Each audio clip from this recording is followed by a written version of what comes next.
Aujourd'hui s'ouvre un rendez-vous très attendu par les femmes africaines. Il s'agit du Congrès international de la femme noire qui se tient ici au Parc des Expositions à Villepinte, à côté de Paris.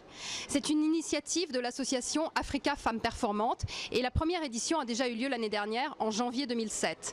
Cette année, le Congrès devrait réunir plus de 600 femmes venues de tout secteur d'activité confondus. Alors c'est donc l'occasion pour elles, pendant 3 jours, de se découvrir, de nouer des liens, des relations, des partenariats, et puis aussi d'échanger autour de leurs compétences et leur savoir-faire, avec un programme très riche en formation, sessions plénières et ateliers. La République démocratique du Congo est bien entendu présente à ce congrès. Ce sera une bonne occasion pour les participantes de mieux découvrir ce pays, puisque la prochaine édition en 2009 se tiendra à Kinshasa. Alors je suis en présence de monsieur Kombe Yandongo qui est écrivain et qui nous présente son dernier ouvrage qui s'intitule « Les chemins de la démocratie en République démocratique du Congo ». Le chemin de la démocratie en République démocratique du Congo est un instrument de réflexion pour les Congolais conçu dans l'idée de choisir un modèle de fonctionnement politique pour le peuple congolais et remettre la République démocratique sur le chemin de la démocratie. Alors, monsieur Kombe Yandongo est écrivain, mais il est aussi président d'une association. Je suis président de l'association Tout Pays 93.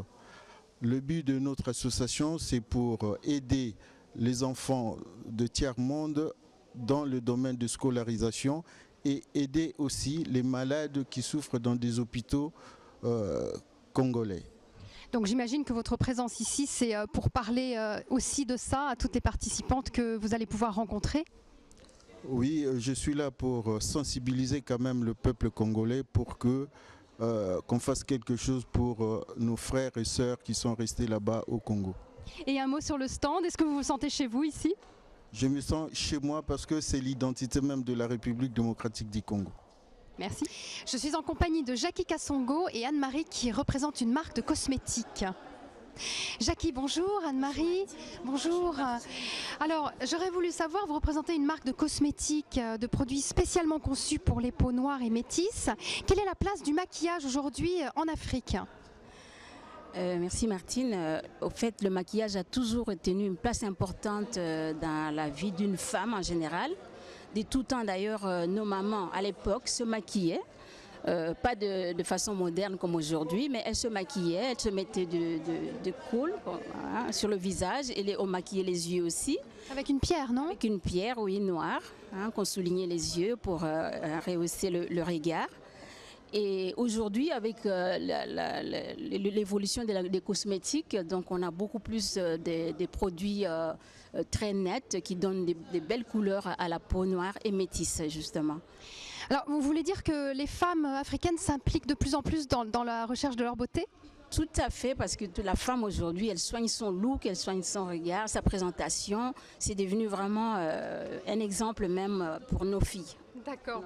Donc partout en Afrique, en Congo également, bien évidemment. Tout à fait, partout en Afrique et dans le monde.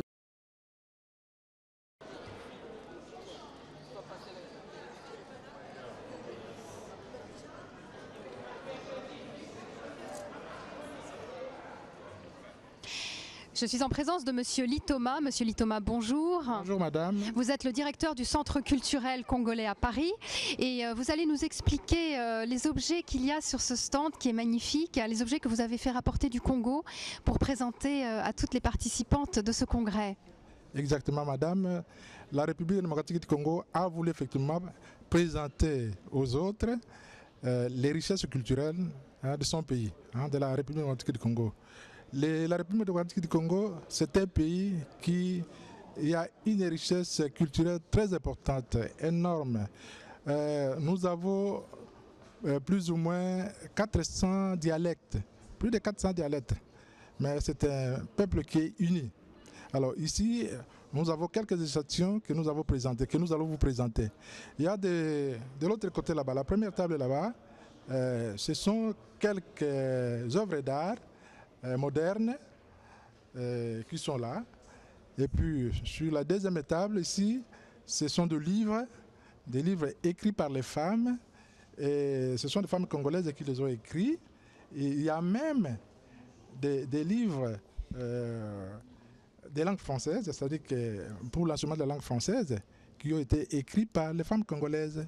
Et puis de l'autre côté ici, il y a l'art traditionnel congolais qui va vous être expliqué ou présenté par M. Djela.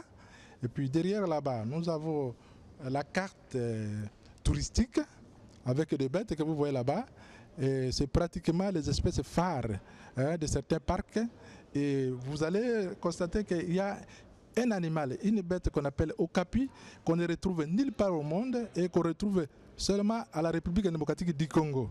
Qui est une espèce protégée? C'est une espèce protégée et qui se retrouve précisément à Epoulou, dans la province orientale. Bon, voilà.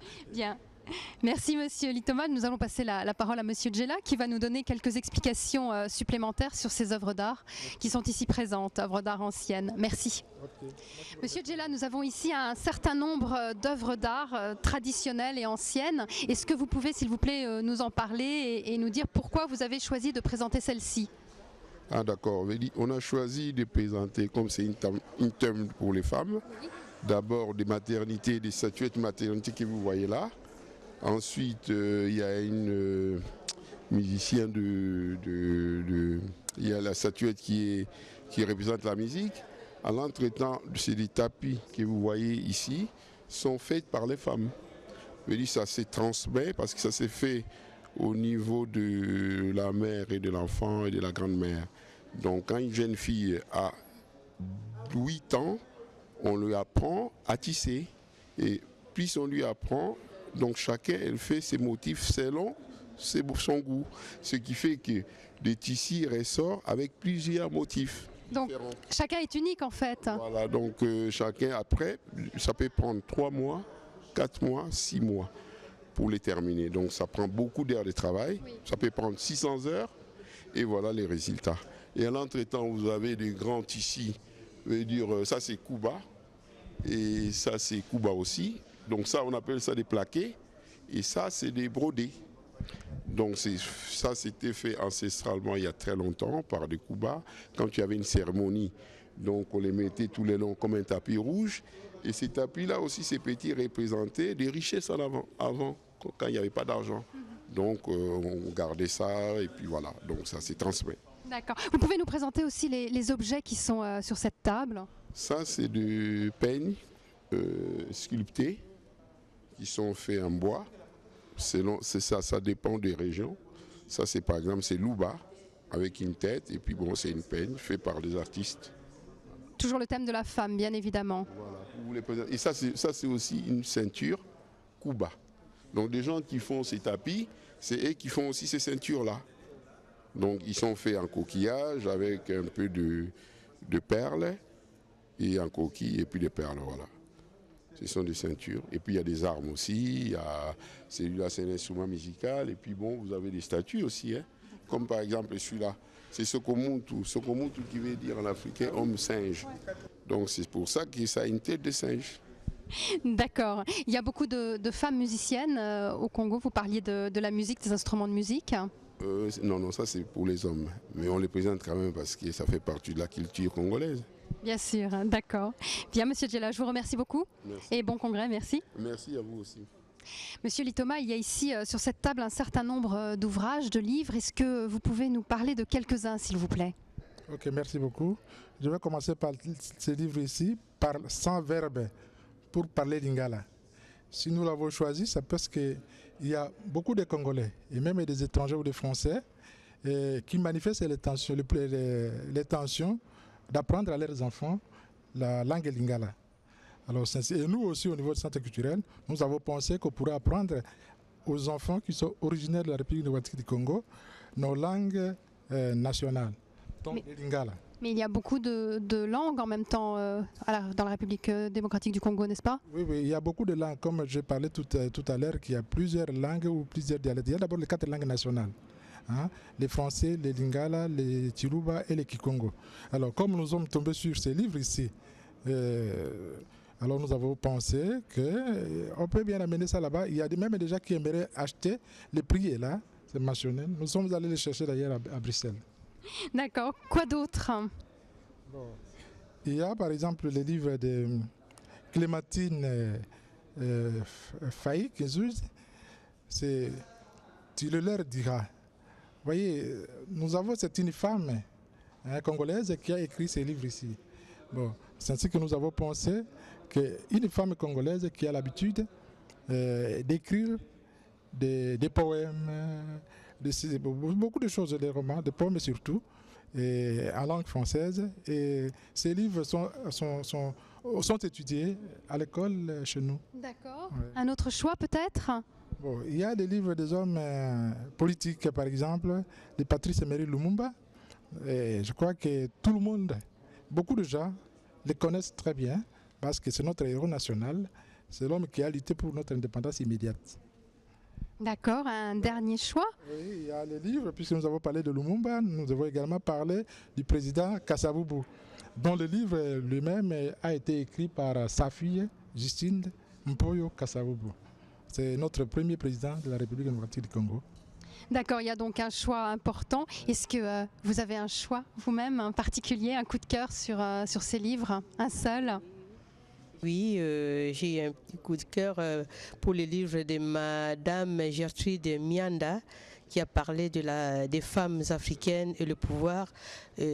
Sur le sujet, c'est tourne autour des mamans, les femmes maraîchères de Kinshasa. Oui. Et qui sont, oui, et qui est un phénomène vraiment qui m'a beaucoup touchée parce que ces mamans-là se débattent jour et nuit, c'est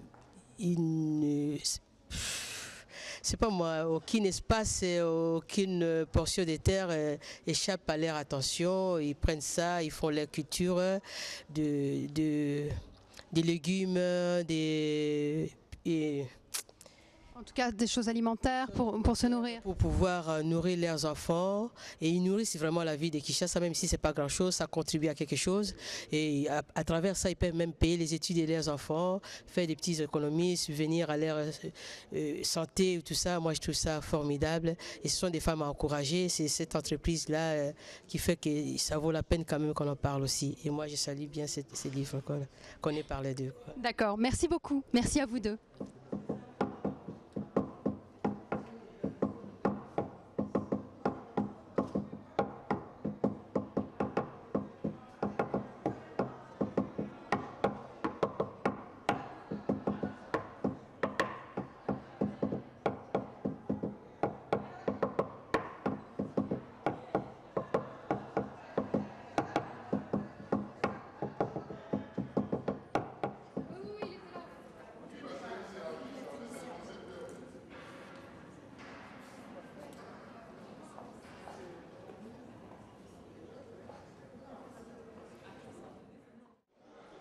Je suis en compagnie du docteur Kikoudi. Docteur Kikoudi, bonjour. Bonjour Martine. Vous avez été conseillère principale du chef de l'État et vous êtes médecin aujourd'hui en République démocratique du Congo. Alors j'aurais aimé que vous nous disiez qu'est-ce que ce congrès vous a apporté. Merci pour la question. D'abord, je suis médecin depuis toujours, depuis longtemps en tout cas. J'ai eu l'honneur et la joie de travailler pour le chef de l'État, justement au domaine socio-culturel.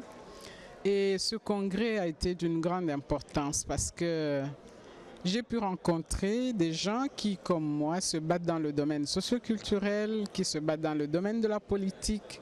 Et j'ai appris beaucoup de choses, entre autres, c'est qu'une femme responsable peut faire entre deux mandats politiques, comment elle doit se comporter. Alors, le domaine du réseautage aussi, nous avons créé des réseaux que nous pensons solides, qui vont persister. Et nous nous préparons surtout à recevoir le congrès à Kinshasa l'année prochaine. Oui, et comment vous voyez ce congrès l'année prochaine, hein? Des rencontres, des ateliers? Oui, des rencontres beaucoup, des ateliers aussi, mais aussi faire découvrir aux congressistes la RDC, leur faire découvrir le pays, parce que ce pays est très mal perçu pour le moment. On pense que c'est la guerre, on meurt de faim. Les mauvaises images et les préjugés qui prédominent en ce moment, nous pensons pouvoir les effacer lors de ce congrès. D'accord, je vous remercie.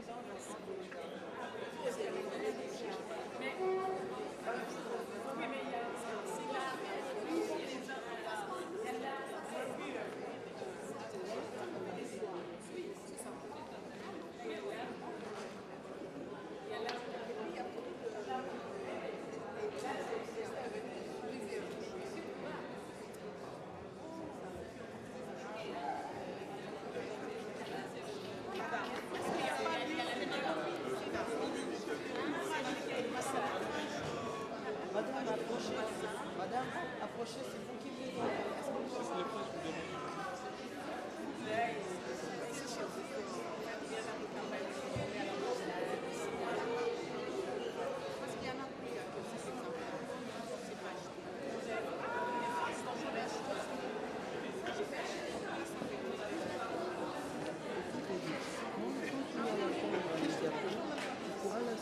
On va le chercher, il est tout ça. Il est bien, il faut bien protéger. Il n'y a rien. Ça, on va se dire,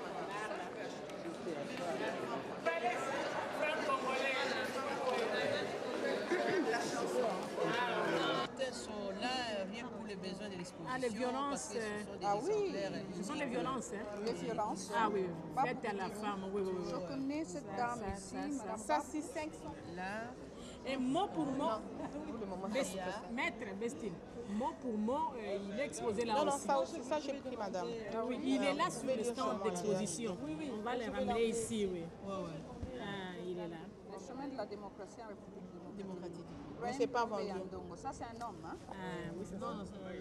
C'était juste le mot. Ah oui. Et voilà. Ah oui. Madame Mayouma, bonjour. Bonjour. Vous êtes directeur de cabinet adjoint du chef de l'État de la RDC et vous êtes venu représenter la Première Dame.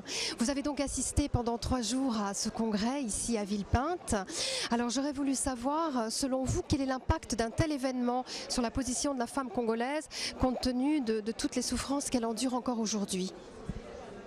Merci, madame, pour la question. Je voudrais d'abord vous dire, madame, que pour que la femme puisse se prendre en charge elle-même, elle a besoin d'être informée, elle a besoin d'être formée sur comment elle doit prendre en charge ses problèmes. Parce que, comme on dit toujours, il n'y a pas mieux que la femme elle-même pour résoudre ces problèmes. Il n'y a pas mieux que la femme elle-même pour trouver des solutions à ces problèmes. Et donc, nous avons pensé que le fait que la femme congolaise, vous avez vu d'ailleurs qu'il y a une très grande délégation de la RDC à ces assises, c'était d'abord pour permettre à la femme de mieux prendre en charge ses problèmes. Lui, apprendre à travailler en réseau. Vous savez, les problèmes de la femme congolaise ne sont pas les problèmes de la femme congolaise toute seule, ce sont également les problèmes des autres femmes africaines. Et il y en a qui, avant la femme congolaise, ont trouvé déjà des solutions à leurs problèmes. Il y en a qui ont solutionné la prise en charge de la femme. Et nous n'allons pas réinventer le monde. C'est comme ça que nous nous sommes dit, nous venons voir avec les autres comment est-ce qu'elles travaillent en réseau, quelles sont les personnes ressources avec lesquelles elles peuvent travailler et comment elles peuvent s'organiser, comment les autres ont résolu les problèmes qui se sont posés à eux. Et alors, nous-mêmes, nous nous inspirons de l'exemple des autres et nous nous sommes formés et nous nous sommes informés mutuellement. Et ce que nous ramenons chez nous, ça nous permet d'avoir une vision claire, n'est-ce pas, des problèmes de la femme, d'avoir une vision claire sur comment il faut prendre en charge tous les problèmes de la femme, les violences faites à la femme, le manque d'éducation et j'en passe. Et tout ça peut nous permettre, une fois arrivés sur place, de mettre en place des mécanismes pour assurer la prise en charge de la femme congolaise. Donc un congrès riche en échanges d'informations, en partage, en présentation de savoir-faire? Tout à fait, très riche, madame. Nous avons eu des interventions comme les interventions de madame Parker qui nous a dit quels sont les points forts que chacune des femmes doit avoir en elle pour qu'elle puisse mener une action, mener un mouvement, mener un réseau, conduire un réseau. Hein, comment est-ce que la femme doit être elle-même d'abord, comment est-ce qu'elle doit apprendre à se faire confiance, apprendre à se connaître elle-même. Et donc quand nous rentrons chez nous, nous rentrons riches. Nous sommes venus peut-être avec une richesse que nous avons laissée aux autres, mais nous partons également avec une part de richesse que nous venons d'acquérir d'ici, et certainement que ça ne manquera pas de produire des faits. Vous allez pouvoir en plus mettre en application puisque l'année prochaine, le congrès 2009 se tiendra chez vous à Kinshasa. Tout à fait. Le congrès 2009 se tient à Kinshasa et vous avez vu que la délégation congolaise a été importante. C'est pour ça, parce que nous avons voulu d'abord voir comment les autres se sont organisés ici pour programmer toute cette manifestation. Et lorsque nous rentrons chez nous, les enseignements que nous venons de tirer d'ici nous serviront non seulement à la préparation du congrès 2009, mais également à nous prendre en charge nous-mêmes en tant que femmes. Bien, je vous remercie beaucoup, madame. Merci. C'est moi qui vous remercie. Monsieur Makomba, bonjour. Vous êtes le directeur de cabinet de la Première Dame de la République démocratique du Congo, invitée à ce congrès à titre de marraine. Alors la première question, c'est quel message souhaite-t-elle transmettre ? Elle désire que la femme se prenne en charge, qu'elle profite de l'expérience des autres à travers l'Afrique, l'Asie, l'Amérique. Les femmes doivent se prendre en charge pour qu'elles contribuent avec les hommes et qu'elles assistent à toutes les instances de décision politique et qu'elle ait ce droit, surtout qu'elle défende ce droit et qu'elle ne soit pas distraite de ce droit de femme. D'accord. Mais quelles sont ses attentes précisément par rapport à ce congrès, à ce qui s'est déroulé pendant les 3 jours ? Que ces échanges profitent à toutes les Congolaises qui sont venues ici parce qu'elles vont rencontrer les femmes leaders dans tous les domaines et ces échanges sont très riches pour le développement de la femme. D'accord, très bien. Je vous remercie beaucoup.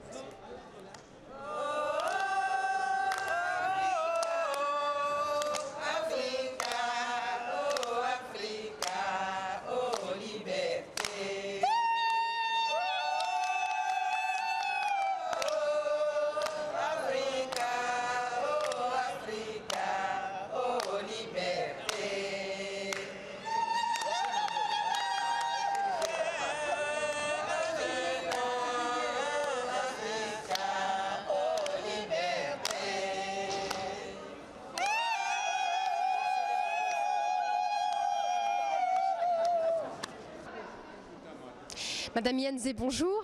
Bonjour madame. Vous êtes secrétaire générale adjointe du PPRD et vous avez donc assisté à ce congrès depuis 3 jours. Qu'est-ce que vous y avez fait ?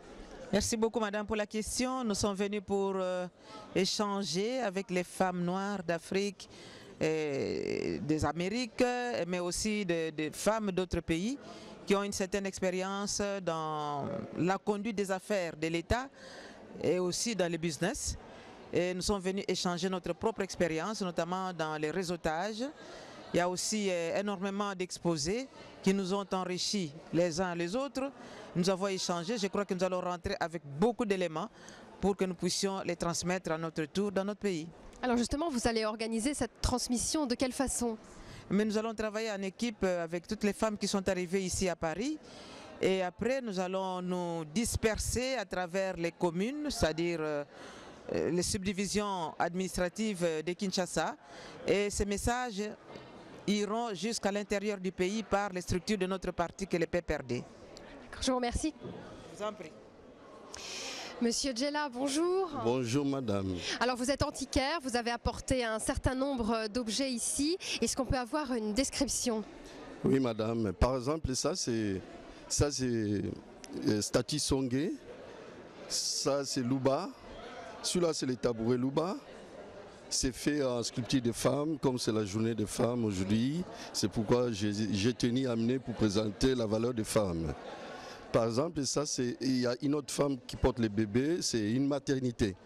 Quand l'enfant est né, comme ça, on montre que la valeur des femmes, quand l'enfant est né, elle s'occupe de l'enfant, tout ça, jusqu'à qu'elle grandit.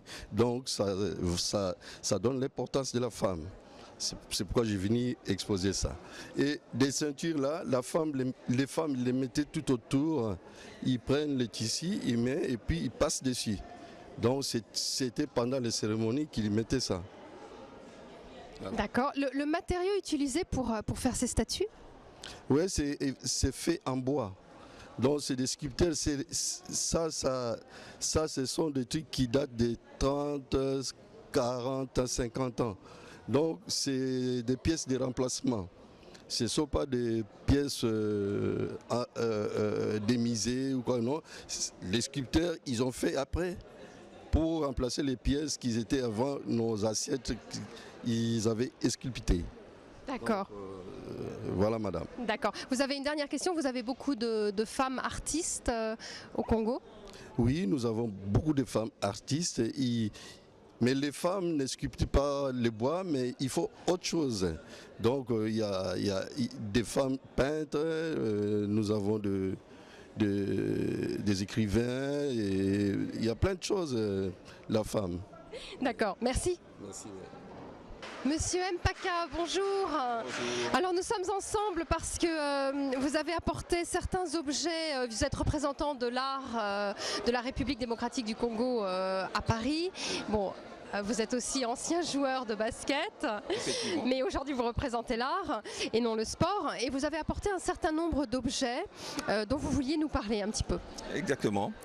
Donc oui, je profite de cette journée de la femme congolaise pour pouvoir vous présenter le produit que la génération actuelle des sculpteurs sculptent. Nous avons par exemple la malachite, où vous avez des boîtes en malachite. La malachite, c'est une pierre semi-précieuse qu'on trouve dans les mines de cuivre. C'est un dérivé de cuivre. Donc c'est utilisé pour les colliers, pour les femmes, les bagues, les bracelets, ainsi que Et des objets pour la maison, comme je vois des boîtes. Oui. D'accord. Cendriers. Et puis vous avez aussi des statuettes qui sont en ébène et en bois wenge, qui représentent la femme africaine dans les campagnes. Dans ses tâches quotidiennes, autrement dit. Exactement, dans ses tâches quotidiennes. Et puis vous avez aussi des objets en fil de fer. Travailler avec des fils de fer, des récupérations. Donc il y a des motos, il y a des saxos qui font des jouets aussi des enfants congolais. Et puis vous avez aussi la Jeep de Tintin. Ah oui, nous avons évidemment Tintin au Congo. Exactement, donc Tintin est représenté par plusieurs sculptures, on peut dire, sur le pirogue, dans la Jeep, dans la forêt en train de courir. Donc Tintin, on ne peut pas ne pas on peut, comme ça qu'on dit. On ne peut pas s'en passer. Ouais, Tintin est quand même un personnage célèbre encore au Congo. En quel matériau a été utilisé? C'est en bois et puis teinté avec des couleurs de Tintin. D'accord, merci. Je vous en prie. Je suis en compagnie de Magdeleine Mondoloni. Bonjour madame. Bonjour. Alors je sais que vous êtes présidente de la Fédération française d'esthétique, cosmétique et parfumerie. Et de plus, vous êtes la marraine française de ce congrès. Donc quel message aujourd'hui êtes-vous venue transmettre aux femmes africaines qui sont là? Eh bien, tout simplement que les femmes africaines méritent elles aussi d'avoir la même formation en esthétique cosmétique que sur les autres continents, et tout particulièrement sur la France, puisque nous avons, je crois, la meilleure filière de formation à l'international. Est-ce que c'est un métier qui aujourd'hui les attire? Elles le découvrent aujourd'hui, ce métier? Je ne pense pas qu'elles le découvrent, mais je pense que ce métier d'abord est un métier féminin, et c'est un métier qui ne demande pas d'études supérieures, mais qui demande une très bonne formation professionnelle.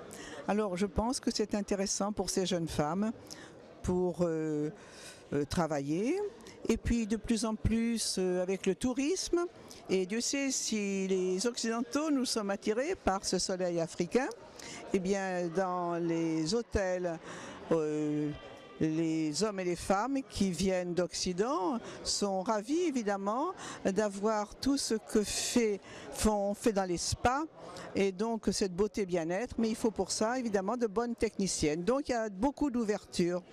Bien. Je vois que vous êtes venu avec des ouvrages aussi, que vous avez écrit des ouvrages à leur attention, d'ailleurs à l'attention de toutes.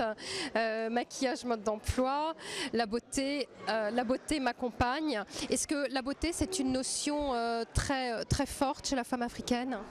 La beauté est une notion extrêmement forte chez la femme africaine. Je crois qu'elle a ça en elle.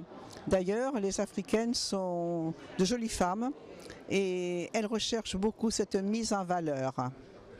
Bien, vous serez présente, j'imagine, au congrès de l'année prochaine à Kinshasa. J'espère que si je peux apporter quelque chose, je viendrai en tout cas volontiers. Et ce qui est certain, c'est que ma collaboration peut être modeste, je la ferai avec mon cœur. Merci, au revoir. Alors je suis sur le stand de Monsieur Noudjou. Monsieur Noudjou est directeur d'une société de produits cosmétiques, surtout pour Pomat. Il est aussi d'ailleurs président du réseau africain des affaires. Monsieur Noudjou, bonjour. Alors Monsieur Noudjou, les femmes, les participantes à ce congrès qui sont venues vous voir, quelles étaient leurs demandes en fait par rapport à vos produits ? Il s'agissait de trouver un produit qui apporte une réponse aux problèmes qu'elles connaissent quotidiennement, des problèmes liés aux agressions solaires, vergetures, tout ça. Donc quelque chose pour protéger leur peau contre ces types d'agressions. Et donc nous avons proposé à ces femmes des produits tels que Dermabella, qui est fait que des plantes, négligeant un peu l'hydroquinone, tout ce qui est cortisone, mais spécifiquement plantes, les meilleures plantes qui soient une réponse à ce type de problème. Vos produits, on les trouvera aussi en Afrique l'année prochaine à Kinshasa pendant le congrès ? Oui, je le pense, mais les produits sont déjà présents du côté de Goma. Pas encore à Kinshasa, mais à Goma. Mais en France, on les trouve dans la plupart des pharmacies, parce qu'ils ne sont vendus que dans le réseau pharmaceutique, parfois parapharmaceutique. Merci. Je suis entourée par Micheline Tamboué, ici. Bonjour. Oui, bonjour. Micheline Tamboué est présidente fondatrice d'une ONG qui s'appelle Espoir Bita, dont vous allez nous parler. Et puis de l'autre côté, nous avons avec nous Véronique Ilunga Baka. Bonjour. Bonjour. Alors, elle est chef d'entreprise et elle va aussi nous donner un petit peu son avis sur ces 3 jours qui se sont déroulés. Dites-moi, Madame Tamboué, alors vous, quel était le but de votre visite en venant à ce congrès ? Ok, le but de ma visite à ces congrès, puisque d'abord, c'est pour les congrès de femmes noires, les femmes performantes, et c'est ça. Alors je suis venue quand même visiter, voir qu'est-ce que les femmes font. Et moi aussi, je vais quand même chercher l'idée dedans pour que moi aussi je puisse faire ça dans mon pays. Et alors, qu'est-ce qu'elles font les femmes noires? Qu'est-ce que vous avez vu? En tout cas, c'est formidable.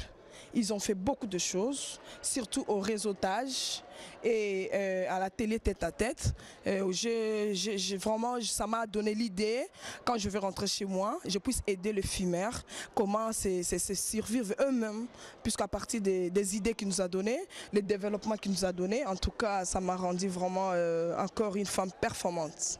Bon, donc j'imagine que vous allez évidemment participer au congrès 2009 qui se passe chez vous à Kinshasa. Et pourquoi pas? Puisque moi j'ai participé ici, il faut que je participe pour essayer un peu d'avance. Je serai même à la préparation pour qu'on puisse, ce qu'on a vu ici, ça a eu quand même une défaillance, que chez nous au Congo de RDC à Kinshasa, que ça puisse encore avoir l'ampleur, dans l'ampleur quoi. D'accord. Et vous, Véronique, vous êtes donc chef d'entreprise. Vous aviez une problématique particulière avant de vous rendre ici à ce congrès? Oui, bien sûr, Martine. En venant ici, j'étais venue pour rencontrer d'autres femmes. En fait, il y a environ une année, j'ai créé une entreprise. Mais j'avais des peurs, j'avais certaines craintes. Je me demandais est-ce que ça va décoller, est-ce que je tombe de Mars, est-ce que ça marche, est-ce que ça marche, est-ce qu'ailleurs ça marche. Alors ce congrès m'a permis de pouvoir rencontrer d'autres femmes, de pouvoir échanger avec elles. Et je me suis rendu compte par exemple que non, les problèmes que je connais chez moi sont les mêmes que les autres femmes ont connus. Et ces femmes-là ont avancé. Alors là, ça m'a donné des ailes. Et je me dis, mais j'ai plus peur, maintenant je vais aussi avancer, je vais décrocher le soleil. Bon, on vous le souhaite. Bon, en tout cas, donc ce qui vous a vraiment marqué, c'est de pouvoir rencontrer d'autres femmes de tous les secteurs, de tous les horizons, de pouvoir échanger avec elles. Écoutez, alors on vous souhaite le meilleur et puis rendez-vous l'année prochaine à Kinshasa. Merci. Avec plaisir. Venez à Kinshasa, vous allez voir. Avec plaisir. Nous vous attendons. Au revoir. Au revoir. Monsieur Jean Bouesso Samba, bonjour. Bonjour madame. Vous êtes le chargé d'affaires de l'ambassade de la République démocratique du Congo à Paris. Donc vous êtes présent bien évidemment à ce congrès. Quelle a été l'implication de l'ambassade dans ce congrès? Vous savez que notre pays a été en place d'honneur ici à ce congrès. Oui, avec une délégation très importante d'ailleurs. Très importante, et une délégation conduite par la directrice adjointe du cabinet du chef de l'État, Madame Mayuma. Ce qui est d'ailleurs du reste un signal très fort de la part de notre président, le président Joseph Kabila Kabange. Un signal qui nous laisse penser que le président attache une très grande importance à la population féminine du pays, aux femmes du pays. Vous savez que dans notre culture même, la femme occupe une place très importante dans la société. Et lorsque vous voyez un peu, je veux faire une petite histoire immédiate si vous voulez, c'est que les dames congolaises viennent de subir comme martyrs pendant les années troubles que nous venons de traverser. C'est une expérience très très inouïe et regrettable. Et cela nous a vraiment motivés à être à leur côté, de façon à ce que nous puissions les encourager et exprimer notre reconnaissance même à leur endroit en ce moment où ils cherchent à reprendre de la place au sein de la société congolaise et pourquoi pas au sein de la communauté internationale à travers leur participation dans des rencontres comme celle-ci. C'est ainsi que l'ambassade ne pouvait pas rester éloignée ou être insensible à leur présence ici à Paris, et nous avons tout fait pour faire en sorte qu'ils se sentent effectivement accompagnés dans leur participation qui du reste a été vraiment fantastique, vraiment très active ici à Paris. De deux, ce congrès pour nous représente aussi une importance tout à fait culturelle, en ce sens que le congrès international, comme le dit de la femme noire, vous savez, on peut facilement établir une filiation entre le mouvement de la négritude et ce congrès de femmes noires. Et là, nous dirons que la femme congolaise est en train justement de prendre sa part de combat dans le mouvement de la négritude. Cette négritude dont nous sommes en train de pleurer un des leaders, en la personne du regretté Aimé Césaire, qui vient de nous quitter. Et au nom du chef de l'État et de la communauté congolaise de Paris, je présente du reste mes condoléances les plus émues à la famille de l'éprouvé. Et en plus, je dirais que madame, ce congrès est très important pour nous aussi parce que la femme la femme congolaise qui est en train de retrouver de la place vient s'enrichir des expériences des autres en matière de management des affaires. Et voilà pourquoi nous sommes là en tant qu'ambassade, s'il vous plaît. Oui, alors la 3e édition de ce congrès international de la femme noire devrait se tenir l'année prochaine à Kinshasa. Que pensez-vous de ce choix ? Eh bien, ça nous honore une fois de plus, et je ne serais pas chauvin si je disais que nous le méritons.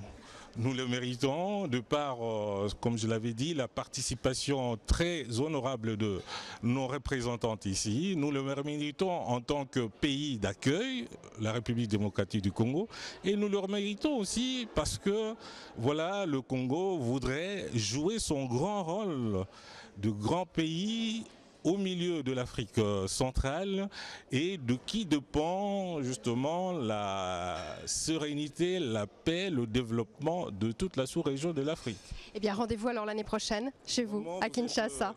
Tout à fait, merci. Vous êtes déjà les bienvenus à Kinshasa. Merci. Alors, on ne pouvait pas passer dans ce congrès sans évidemment avoir un mot de Patricia Faro. Patricia Faro, bonjour. Bonjour. Patricia Faro est présidente fondatrice de l'association Africa Femmes Performantes. Et donc, elle est à l'origine de ce congrès, le Congrès international de la femme noire. Elle est à l'origine aussi de nombreux autres événements. Patricia Faro, j'ai juste une question. À l'issue de ces 3 jours, quel est votre bilan ? Le bilan il est positif parce que nous avons évolué par rapport à l'organisation du congrès de l'année dernière où nous avions eu 200 femmes et cette année nous avons eu environ 350 femmes et le bilan est positif parce que sur les 3 jours toutes sont contentes. Il y en a qui sont venues pour des formations, elles ont été formées aux étages d'affaires, comment faire pour profiter d'un réseau, elles sont très très contentes. Alors on a une réunion ministérielle entre les femmes chefs d'entreprise et les femmes ministres qui était très très bien, à l'issue de laquelle il y a eu des politiques qui ont été mises en place pour valoriser davantage le travail des femmes. Et on a eu bien sûr des sessions plénières extraordinaires avec des thèmes très importants sur les ressources de la femme, sur comment faire pour rentabiliser davantage le travail des femmes et comment faire pour travailler surtout en union entre les femmes du continent noir et les femmes de toutes les diasporas du monde, les diasporas noires du monde. Voilà, le bilan il est plutôt positif et maintenant nous nous préparons à organiser le congrès historique de la femme noire qui se déroulera à Kinshasa en 2009. Bien évidemment, vous y serez, vous y participez évidemment. Bien sûr, on y sera dès déjà le mois de juin pour commencer les préparatifs. Bien, je vous remercie. Rendez-vous l'année prochaine. Merci. Au revoir.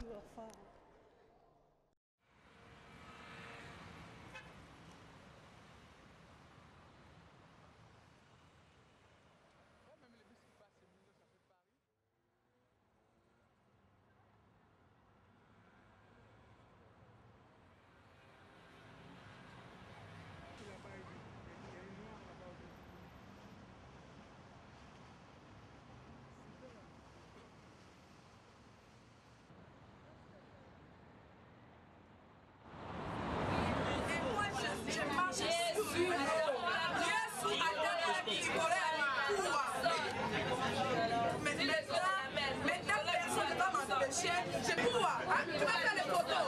Oui. Tu fais les photos. Oui. Il y a personne.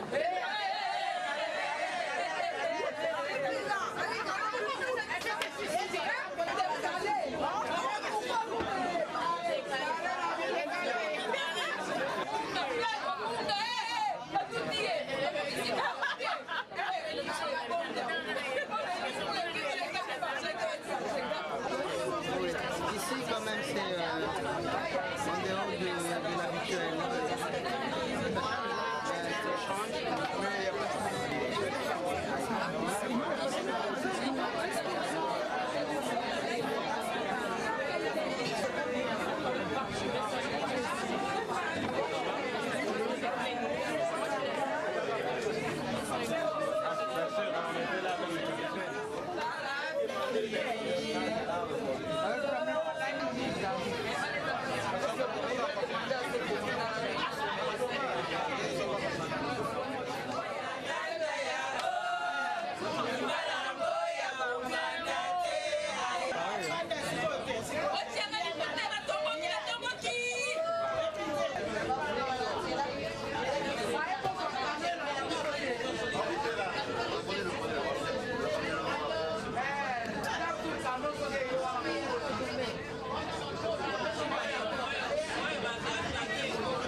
Mais pour samedi, t'as l'accord? Samedi.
Toutes celles qui sont passées un bon mois de salaire, parler, tout simplement. Merci Patricia, merci Madeleine, et merci à tout le monde. Et bon retour, merci à la